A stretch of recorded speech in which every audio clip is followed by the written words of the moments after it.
Assalamualaikum warahmatullahi wabarakatuh. Bertemu lagi dengan saya di seri kuliah mekanika lanjut ya. Jadi ini adalah mata kuliah mekanika lanjut yang saya ampu setelah UTS, karena sebelum UTS itu diampu oleh Bu Lina ya. Nah, adapun materi kita setelah UTS adalah kita akan membahas in total bagaimana cara menggunakan. Jadi dalam setelah UTS itu kita hanya membahas tentang materi tentang Lagrange dan Hamiltonian ya. Namun ya, kalau mungkin pada waktu mekanika di semester lalu ya, kita hanya membahas di dua pertemuan. Nah, di sini kita akan membahas dalam 7 minggu ya. Jadi lumayan banyak, dan kita nanti akan membahas secara detail ya bagaimana cara penurunan persamaan Lagrange dan Hamiltonian dengan menggunakan beberapa pendekatan yang berbeda dengan apa yang sudah kita pelajari sebelumnya. Nah, pada pertemuan kali ini kita akan coba menurunkan persamaan Lagrange dengan menggunakan prinsip D'Alembert ya. Prinsip D'Alembert. Nah, jadi ya, Lagrange itu pada dasarnya adalah suatu bukan sesuatu yang baru ya. Dia hanya memformulasikan mekanika Newtonian dalam bentuk yang lebih umum, yang lebih sederhana sehingga lebih mudah dan nantinya bisa digunakan untuk kasus-kasus yang lain yang tidak bisa diselesaikan oleh mekanika Newtonian atau Newton ya, persamaan mekanika Newtonian. Nah, makanya dalam hal ini ya, kita akan coba ya menjabarkan apa itu persamaan Lagrange, bagaimana prinsip D'Alembert, dan apa yang mendasari prinsip D'Alembert ya. Kalau mungkin kalian pernah baca atau mungkin baru dengar prinsip D'Alembert, maka di sini akan kita bahas ya. Nah, sebelum membahas prinsip D'Alembert, kita bahas terlebih dahulu bagaimana apa yang disebut dengan kendala atau constraint. Ya, yang mana ini, jadi begini, dalam mekanika Newtonian atau penyelesaian gerak Newton, maka kita biasanya selalu terpaku pada diagram gaya. Benar? Iya, pada diagram gaya. Contoh seumpamanya saya punya bidang miring seperti ini. Oke. Ya, saya punya bidang miring seperti ini, maka biasanya dalam mekanika Newtonian atau dalam penyelesaian gerak Newton, maka kita biasanya apa? Menggambarkan diagram gayanya. Ini adalah W gitu ya. Lalu ini adalah gaya normalnya, maka saya punya ke sini adalah, kalau semuanya theta di sini ya, maka di sini theta, maka ini adalah W cos theta gitu ya. Maka ini W sin theta kan gitu ya. Kalau seumpamanya saya punya gaya gesek, maka ke sana FK ya, dan seterusnya ya. Nah, ini adalah mekanika Newtonian. Nah, ini sudut pandang Newton. Kita ingin mencoba membahas ini dengan sudut pandang yang lain. Ingat sudut pandang ya, sudut pandang yang lain. Saya gambarkan lagi bidang miring kita. Ya, saya punya tadi balok yang ada di bidang miring ini. Oke, kita anggap ini mulus deh ya, biar kita nggak ribet-ribet amat dulu ya. Kita anggap bidang miringnya adalah halus sehingga tidak ada gaya geseknya ya. Nah, sudut pandang yang lain, kalau tadi ini dengan menggunakan sudut pandang diagram gaya, di sini saya ingin mencoba, atau kita ingin mencoba melihat ini dengan sudut pandang gaya kendala namanya. Apa yang dimaksud dengan gaya kendala? Perhatikan badok yang meluncur di bidang miring ini ya. Kita buat seumpamanya koordinatnya seperti ini ya. Ini koordinat X dan ini koordinat Y-nya. Jadi koordinat ini X, ini Y. Nah, perhatikan. Di sepanjang waktu, maka posisi di sumbu X-nya, sumbu X yang miring ini ya, akan selalu berubah. Namun, balok ini terkendala geraknya di sumbu Y. Artinya baloknya tidak ada loncat naik ke atas ya. Kenapa? Kenapa ada gaya kendalanya? Ya. Artinya ada yang memberikan kendala kepada balok sehingga balok tidak bergerak di sumbu Y. Ya. Kita perhatikan. Kita lihat. Tadi kita punya gaya internal atau gaya eksternal yang bekerja pada balok, yaitu W. Ya. Saya buat ini seumpamanya gaya yang bekerja pada balok, gaya internalnya ya. Nah, perhatikan, ternyata saya punya, kenapa tadi si balok tidak naik ke atas, tidak bergerak ke atas? Karena ada gaya kendala. Gaya kendalanya di sini adalah berupa apa? Gaya normal. Ya. Nah, gaya normal di sini adalah gaya kendala atau disebut juga dengan constraint ya. Jadi kita nanti akan sering ketemu dengan istilah constraint ya, atau bahasa Inggrisnya constraint ya. Constraint. Namun dalam kita bahasa Indonesia kan menjadi kendala ya. Nah, ini sudut pandang ya. Ini sudut pandang. Nah, disinilah sebenarnya asal muasal dari prinsip D'Alembert hingga nantinya bagaimana penurunannya terhadap mekanika Lacron ya. Jadi di sini dari kendala. Jadi lihat, kalau mekanika Newtonian sudut pandangnya adalah berupa kita memandang balok ini dengan diagram gaya. Nah, di sini kita mempunyai sudut pandang yang lain, yaitu dengan menggunakan istilah gaya kendala. Ya, gaya kendala ini tadi yang menyebabkan balok hanya bergerak di satu sumbu. Artinya apa? Perhatikan. Artinya gaya kendala itu akan apa? Awalnya tadi kalau tidak ada gaya kendala, kalau tidak ada gaya kontak antara balok dengan bidang miring, maka balok itu bisa terbang ke sana kan? Berarti dia mempunyai gerak di sumbu X dan Y. Ya, tapi karena ada gaya kendala, maka baloknya hanya bergerak di sumbu X, which means gaya kendala itu ya bisa atau mereduksi koordinat. Ya, bisa mereduksi koordinatnya. Oke. Saya ulang, bahwasanya di sini gaya kendala bisa mereduksi koordinat yang tadinya jika tanpa gaya kendala gerak benda ya 2 dimensi ya. Tapi dengan gaya kendala maka gerak benda menjadi 1 dimensi atau hanya di sumbu X ya. Nah, inilah yang kita sebut dengan kendala ya, atau gaya kendala constraint tadi. Oke. Nah, kalau kita tinjau ini ya, kita tinjau balok kita ini. Maka jika seandainya ya tadi tidak ada kendala, maka dia bisa bergerak di bidang X dan Y. Nah, sekarang kita ingin merumuskan bagaimana persamaan kendala ya. Persamaan kendala. Ya, tadi kita sudah membahas apa itu gaya kendala, sekarang kita akan coba untuk merumuskan persamaan kendala. Persamaan kendala itu menentukan berapa banyaknya gerak dari atau nanti ya, untuk menentukan, memastikan gaya kendalanya tadi ya, berapa dimensi di geraknya si partikel. Maksud saya seperti ini.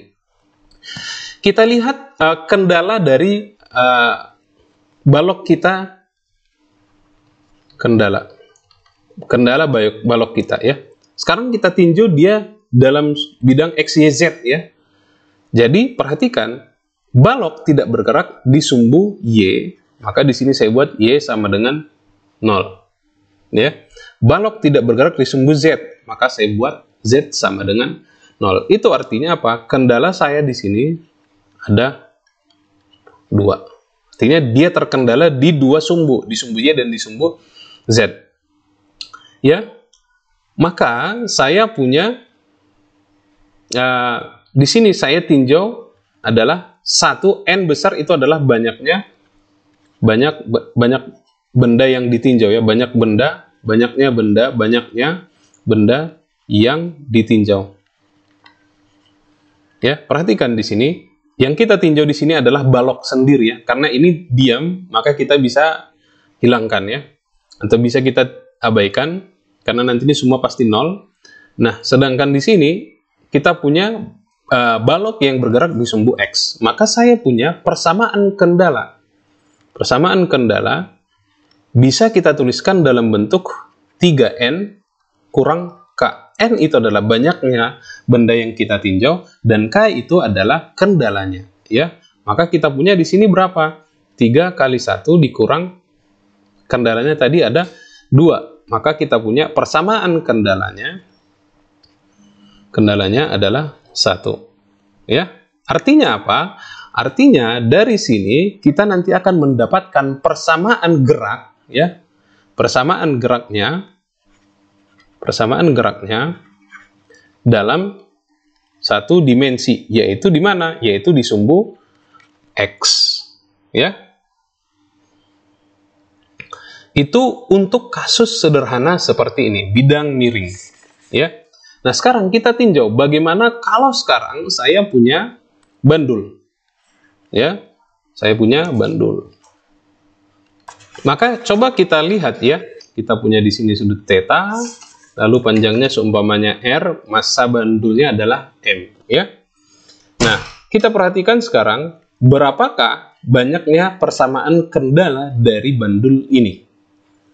Nah, kita tentukan terlebih dahulu kendalanya apa aja. Ya. Lihat, bandul itu terkendala di mana? Ya. Nah, jika kita tinjau bandul ini, maka dia hanya bebas bergerak di mana? Maka dia hanya bebas bergerak di sepanjang theta, ya. Jadi kalau kita tinjau sumbu X dan Y-nya, bandul tersebut terkendala geraknya di nilai di X dan Y sama dengan 0. Maka kita punya di sini kendalanya adalah 2. Ya, sehingga persamaan kendala kita kita tinjau 3N kurang K, ya. N di sini kita tinjau adalah massanya, ya. Berarti bandulnya 3 kali 1 kurang 2, maka saya punya 3 kurang 2 adalah 1, ya. Maka persamaan kendalanya nilainya adalah 1. Artinya dia hanya bebas bergerak di sudut theta.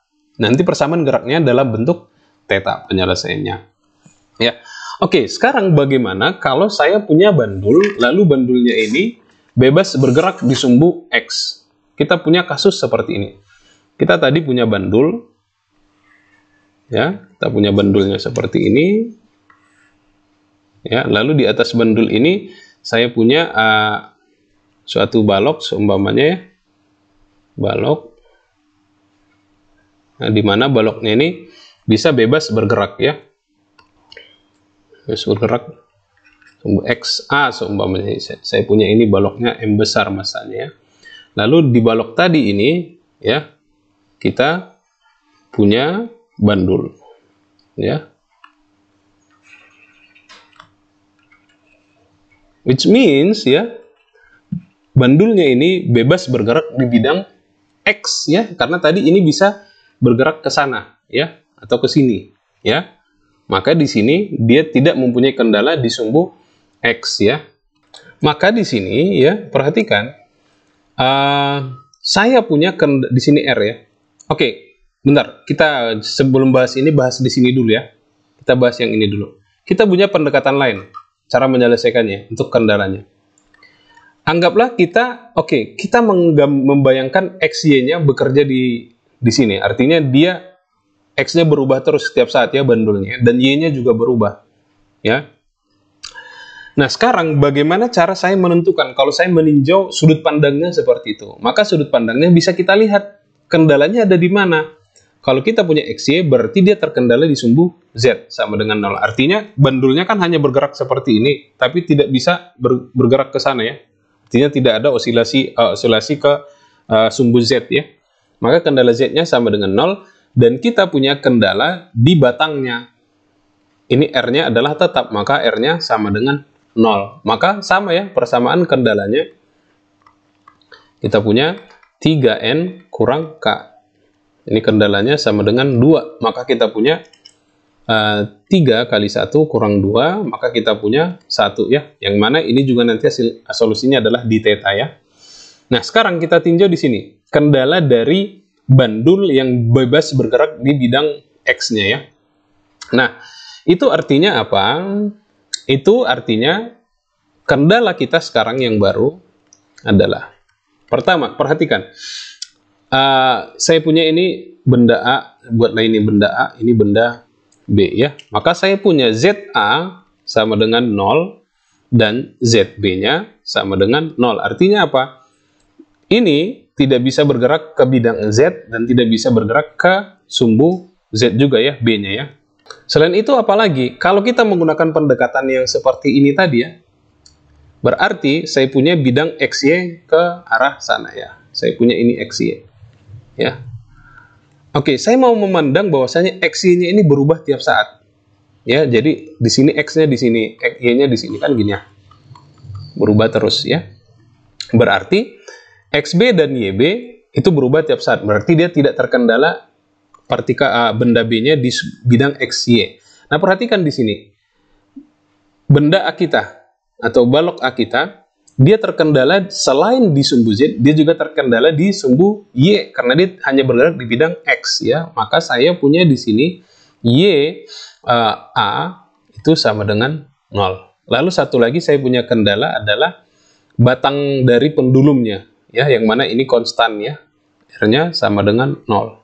Beda kasus kalau nanti ini berupa pegas ya. Maka ini R-nya tidak sama dengan 0. Ya, berarti di sini kita punya kendala ada 4. Sehingga saya buat persamaan kendala itu 3N kurang 3N kurang K. Nah, 3N kurang K. Di sini kita punya dua partikel, dua benda yang kita tinjau, yaitu benda balok A dan massa B. Maka saya punya di sini 3 kali 2 kurang K-nya adalah 4. Berarti saya punya 6 kurang 4 adalah 2. Berarti saya nanti akan menyelesaikan persamaan gerak ini adalah dx, ya, 2 itu berarti dx dan d theta. Ini persamaan gerak yang akan kita selesaikan. Ya, tentu ini tidak akan kita selesaikan sekarang karena Lagrange belum kita formulasikan. Ya, ini masih pengantar untuk gaya kendala. Ini kita akan bahas nanti ketika kita sudah memformulasikan Lagrange kita ya. Ya, masih banyak kasus-kasus yang lain ya terkait persamaan kendala. Nanti silahkan coba kalian cari-cari kasusnya gaya kendala dan tentukan kendalanya apa aja. Lalu tentukan berapa banyak persamaan kendala nanti yang akan kalian selesaikan. Ingat tadi gaya kendala itu mereduksi koordinat. Awalnya tadi koordinat ini bisa bergerak di 6 koordinat XYZ, XYZ jadi 6, namun karena adanya kendala, maka menyebabkan dia hanya bebas bergerak di X dan Theta, di koordinat X dan Theta. Ya, demikian untuk pengantar persamaan gaya kendala. Selanjutnya kita akan bahas jenis-jenis dari constraint ya, atau gaya atau kendala tadi.